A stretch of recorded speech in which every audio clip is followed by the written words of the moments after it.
యేసుక్రీస్తు పరిశుద్ధ నామములో మీ అందరికీ మన జీసస్ లవ్స్ ప్రేయర్ మినిస్ట్రీస్ తరపున ఈ శుభ ఉదయకాలమున వందనాలు తెలియజేస్తున్నాను. ప్రతి ఒక్కరు ఈ యొక్క నూతన దినాన్ని చూచుటకు దేవుడు అనుగ్రహించిన ఈ యొక్క మహోన్నతమైన కనికరమును బట్టి, కృపను బట్టి దేవాది దేవునికి స్తుతులు స్తోత్రాలు తెలియజేస్తున్నాను. ఎంతోమంది ఒక దినాన్ని చూడలేక మరణించారు.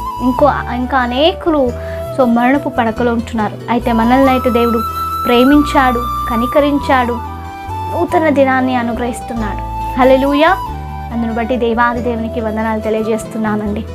అయితే దేవుడు మనల్ని ఏ ఉద్దేశము ద్వారా ఒక నూతన దినములో మమ్మల్ని నడిపిస్తున్నారో ఎప్పుడైనా ఆలోచించామా? ఉదయకాలమున దేవుడు మనతో మాట్లాడబోతున్నాడు. ఏ యొక్క ఆలోచన ద్వారా, ఏ యొక్క చిత్తము ద్వారా, ఏ యొక్క ఉద్దేశము ద్వారా మనల్ని దేవుడు ప్రేమించి దినదినాన్ని అనుగ్రహించి మనం నడిపిస్తున్నాడు. అయితే తెలుసుకుందామా? దేవుడు మనకు అనుగ్రహించిన ఈరోజు వాగ్దాన వాక్యము ద్వారా ఆయన ఉద్దేశాన్ని మనము తెలుసుకుందాం. దేవుడు అనుగ్రహించిన వాగ్దాన వాక్యం మీకా రాసిన గ్రంథము 6వ అధ్యాయము 8వ వచనము. మనుష్యుడా, ఏది ఉత్తమమో అది నీకు తెలియచేయబడి ఉన్నది. న్యాయముగా నడుచుకొనుటయు, కనికరమును ప్రేమించుటయు, దీన మనస్సు కలిగి నీ దేవుని ఎదుట ప్రవర్తించుటయు, ఇంతే కదా యెహోవా నిన్ను అడుగుచున్నాడు. ఆమేన్. దేవునికి మహిమ కలుగును గాక. ఏ విషయాన్ని దేవుడు మనలో అడుగుచున్నాడండి? ఆయన బిడ్డలమైన మనము ఆయన చిత్తానుసారముగా జీవిస్తున్నామా? మన నుండి దేవుడు ఏది కోరుకుంటున్నాడు?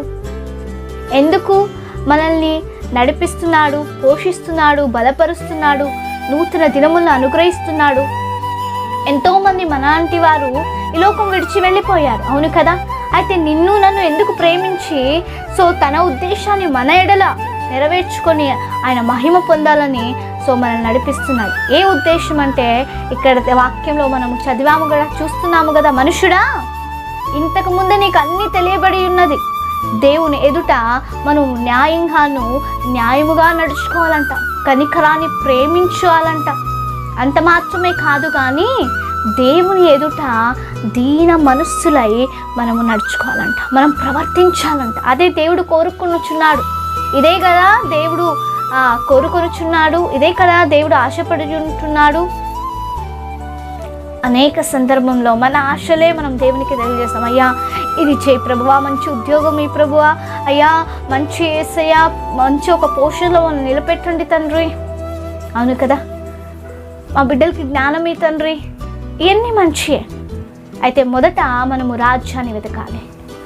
ఆత్మ సంబంధులై మనము మొదట దేవుని కొరకు ఏం చేయాలో అది మనము గ్రహించుకొని ఆయన ఎడల మనం వేడుకుంటే ఖచ్చితంగా దేవుడు అనుగ్రహిస్తాడండి.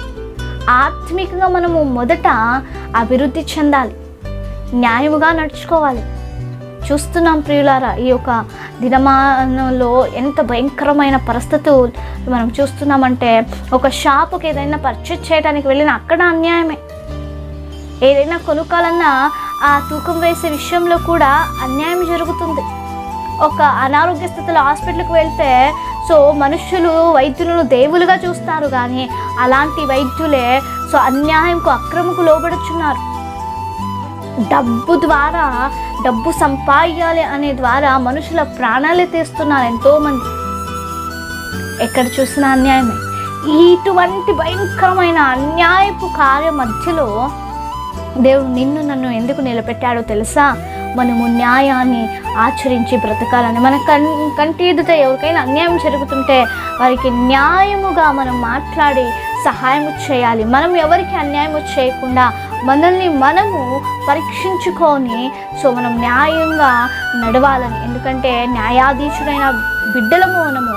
ఆయన న్యాయము తీర్చే దేవుడు. న్యాయం ఎక్కడో, అన్యాయం ఎక్కడో, ఏది కరెక్ట్, ఏది తప్పు అని మనల్ని మనం సరి చేసుకొని మనము ముందుకు ఈ లోకయాత్రలో మనము ముందుకు కొనసాగబడాలి. అంత మాత్రమే కాదు, కనికరముని ప్రేమించాలంట. ఎంతమంది కనికరం చూపుతున్నారు? దూరము నుండే అయ్యో పాపం అనేది కాదండి కనికరం. వారి దగ్గరికి వచ్చి వారికి అక్కర అవసరత ఉందో అది తీర్చేది కనికరం. ఆమేన్. కనికరింపబడువారు కనికరం ఉన్నవారు కనికరింపబడతారు. హల్లెలూయా. కనికరాన్ని ప్రేమించే మనస్సు మనకు ఉండాలి. ఎంతో మనకు తెలిసిన వారు తెలియని వారు ఎన్నో భయంకరమైన పరిస్థితుల్లో, ఎన్నో సమస్యల్లో, ఇరుకులో చిక్కుకొని పోయారండి. అలాంటి వారికి కనికరం చూపేది దేవుడు మనకు నేర్పించాడు. మనం కనికరాన్ని ప్రేమించే విధంగా దేవుడు మనకు నేర్పించాడు. మనం ఏం నేర్చుకుంటున్నాం దేవుని ఎదుట? దేవుని యందు మనము ఏ రీతిగా బ్రతుకుతున్నాం అది మన క్రియల ద్వారా చూపించాలని దేవుడు ఇష్టపడుచున్నాడు. మనం ఏ రీతిగా క్రియల ద్వారా మనం దేవుని మహిమపరుస్తామో దేవుడు కూడా ఆనందిస్తాడు, మన యందు ఆనందిస్తాడు, మన యందు సంతోషిస్తాడు. అవును, నా బిడ్డలు ఈ కార్యం చేస్తున్నారని. ఆమె న్యాయంగా మనం నడుచుకోవాలి, కనికరాన్ని ప్రేమించాలి. అంత మాత్రమే కాదు, దేవుని ఎదుట మన ప్రవర్తన దీన మనస్సు కలిగి ఉండాలి. దేవుని ఎదుట ఎవరు తగ్గించుకుంటారో వారు హెచ్చించబడతారు. దానియేలు తను తాను తగ్గించుకున్నాడు, యోసేపు తను తాను తగ్గించుకున్నాడు దేవుని ఎదుట.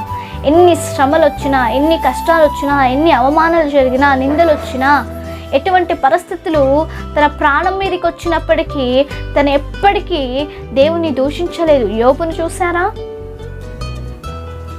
ఆయన కూడా తను తాను దేవుని ఎదుట దీన మనస్సు కలిగి నడుచుకున్నాడు. అందుకే రెండంతలుగా ఆశీర్వదింపబడ్డాడు యోబు. అవును కదా? యోసేపు ప్రధానుడయ్యాడు. దానియేలును చూస్తే దానియేలు ఉన్నతమైన స్థానానికి వెళ్ళాడండి. అలాంటి స్థితిలో మనల్ని కూడా దేవుడు నడిపించాలని ఆశపడుచున్నాడు. అయితే ఊరికేనే రాదు కదా, ఉచితంగా ఏది పొందలేము కదా. మనము దేవుడు ఏది చెప్తా దాని ప్రకారం నడుచుకుంటే దేవుడు మనం అడిగిన వాటికంటే ఉన్నతముగా మనకు అనుగ్రహించేవాడు. ఈ లోక సంబంధంగా మనం ఏమీ అడిగేది వద్దు. దేవునికి తెలుసు మన అక్కర అవసరత. అయితే ఆత్మ సంబంధులై మనము ఆత్మీకంగా ఏది చూస్తామో పరలోకమును దృష్టించి అది అడిగిన ఎడల దేవుడు ఖచ్చితంగా మనకు అనుగ్రహిస్తాడు. ఆమేన్. మీ విజ్ఞాపనలు ఏదున్నా మాకు కమెంట్ ద్వారా తెలియచేయండి. మీ కొరకు మేము ప్రతినిత్యం ప్రార్థన చేస్తున్నాం. సో మీ విజ్ఞాపన కొరకు మేము ప్రార్థించుకోం. పరిశుద్ధుడైన గొప్ప దైవానికి స్తోత్రాలు. అయ్యా, ఈ యొక్క ఉదయకాలంలో మాతో మాట్లాడు, నీ ఉద్దేశాన్ని తెలియజేస్తావు. అయ్యా, ఈ వాగ్దానాన్ని వీక్షిస్తున్నా చూస్తున్నా ప్రతి ఒక్కరిని బిడ్డలను మీరు జ్ఞాపకం చేసుకోమని ప్రార్థిస్తున్నాను. అయ్యా, ఎక్కడ తప్పిపోతున్నా అక్కడ సరి చేసుకొని న్యాయంగాను కనికరము ప్రేమించుట ద్వారాను అయ్యా నీ అయ్యా మా ప్రవర్తన దీన మనస్సు కలిగిన వారి యందు అయ్యా ఉండుటకు నీ కృపను అనుగ్రహించమని ప్రార్థిస్తున్నాను. అయ్యా, ఈ వాక్యము ద్వారా మమ్మల్ని ఆస్వాదించని బలపరచని సాక్షి బిడ్డగా నిలబెట్టండి. యేసుక్రీస్తు జీవము కలిగిన నామంలో అడిగి వేడుకొని పొంది ఉన్నాం మా గొప్ప పరలోకమందున పరమ తండ్రి. ఆమేన్. Praise the lord.